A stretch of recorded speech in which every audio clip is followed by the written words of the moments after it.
सर्वोदय नमस्कार बच्चों। मैं उमेश चंद्र शुक्ल आज 9 वर्ग के छात्रों को अपठित गद्यांश के विषय में कुछ बताना चाहता हूँ। बच्चों, आपको कुछ ऐसे प्रश्न आएंगे जिसको आपने नहीं पढ़ा, लेकिन आपको गद्यांश रहेगा। उस गद्यांश को पढ़कर उस पर आधारित प्रश्नों का उत्तर देना होगा। बच्चों, इस कोरोना महामारी के काल में आप घर बैठे हैं, रोज रोज ऑडियो पर वीडियो पर आपको पढ़ाया जा रहा है। आपको पाठ्य पुस्तक पढ़ते पढ़ते मन उब गया हो। रोज रोज श्रेयस, कभी कविता, कभी कहानी, वही घिसा पिटा पढ़ाते हैं सर। प्रिया पटेल कहते हैं सर न कोई रुचिकर कहानी सुनाते हैं न कुछ सुनाते हैं, केवल घिसा पिटा कहानी और कविता पढ़ाते हैं।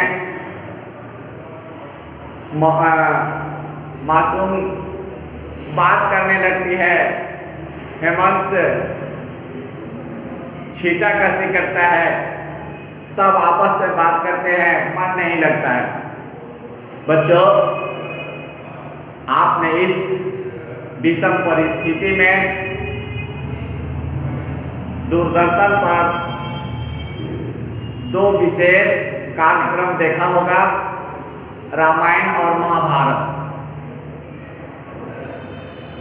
तो आइए आज हम लोग रामायण के विषय में कुछ बात करते हैं। अपठित गद्यांश होगा, मैं उसको सुनाऊंगा और आप उस पर आधारित प्रश्नों के उत्तर अपने अभ्यास पुस्तिका में लिखेंगे।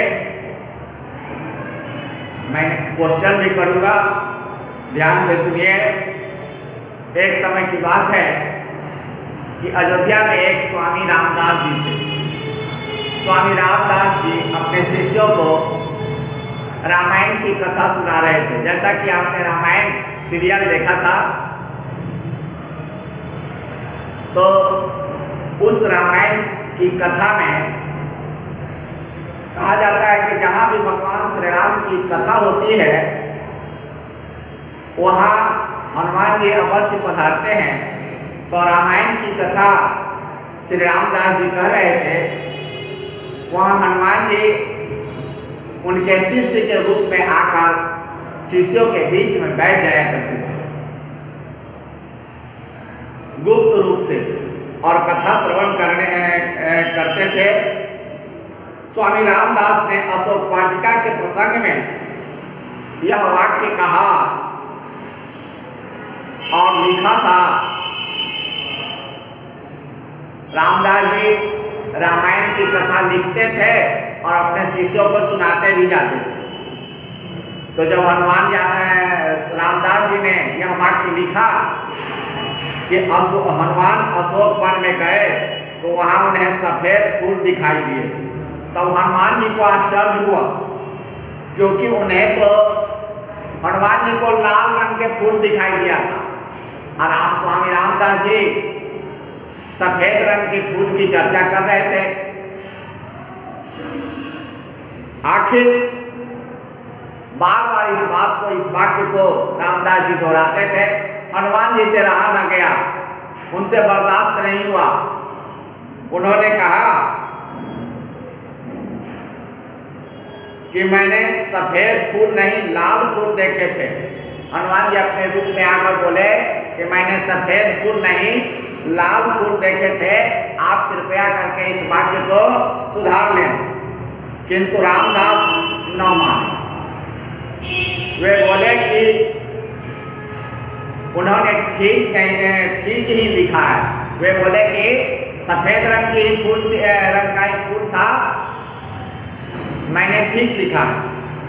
हनुमान जी बोले मैं स्वयं वहां गया हुआ था, मैंने अपने आंखों से देखा है, अतः आपको मेरी बात माननी ही चाहिए। तब रामदास ने सही बात मालूम करने के लिए कहा कि देखो भाई, मैंने तो जो सही था वह लिखा और मैंने अपने शिष्यों को बताया। अब सही बात जानने के लिए तो भगवान श्री राम के पास जाना होगा, चलना होगा।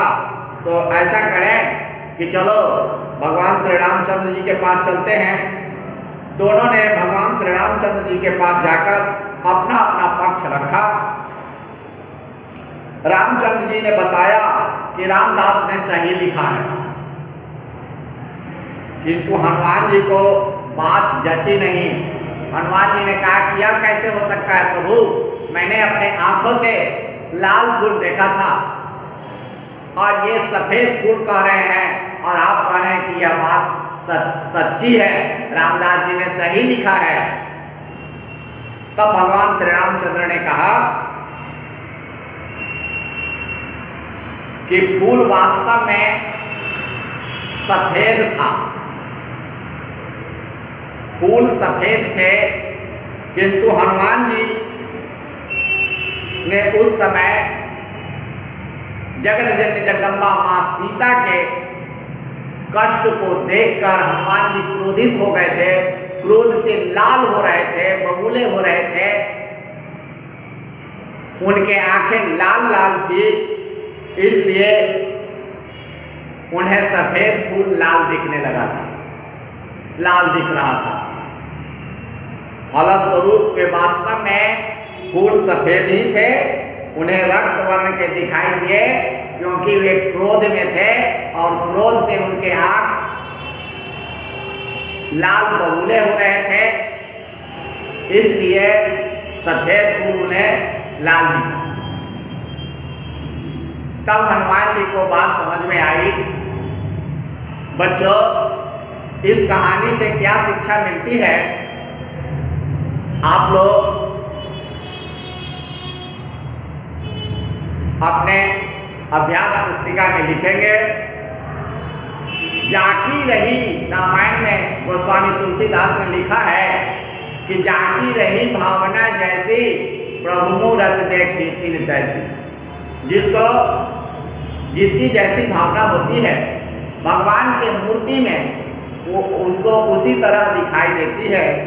जैसी मनस्थिति है वैसी ही दृष्टि होती है। जैसा मन में विचार उठता है वैसे ही उसकी नजरिया हो जाते हैं। इस कहानी से यही शिक्षा मिलती है। दूसरी कथा सुनाता हूँ। आप लोग बिहार के रहने वाले हैं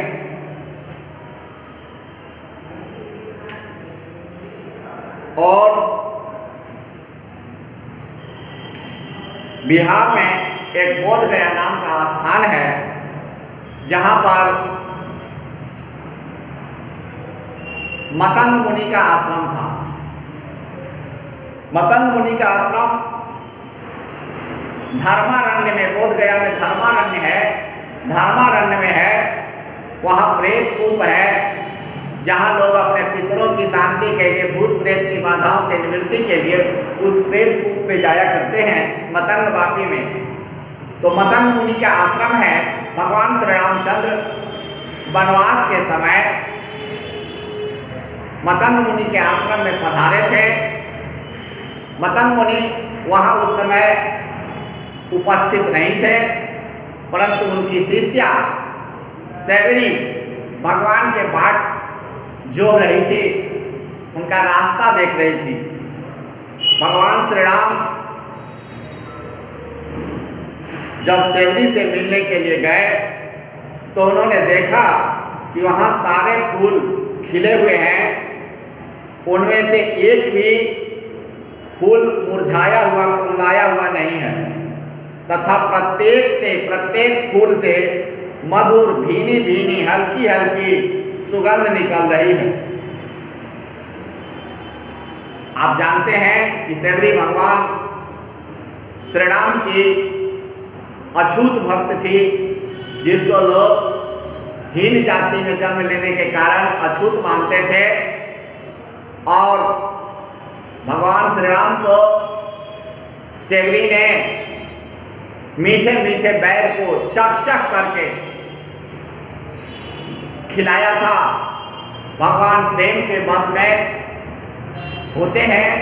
भगवान ने सेवरी के प्रेम से आविर्भूत होकर उनके जूठे बेर खाया था और सेवरी का उद्धार किया था। तो उसी सेवरी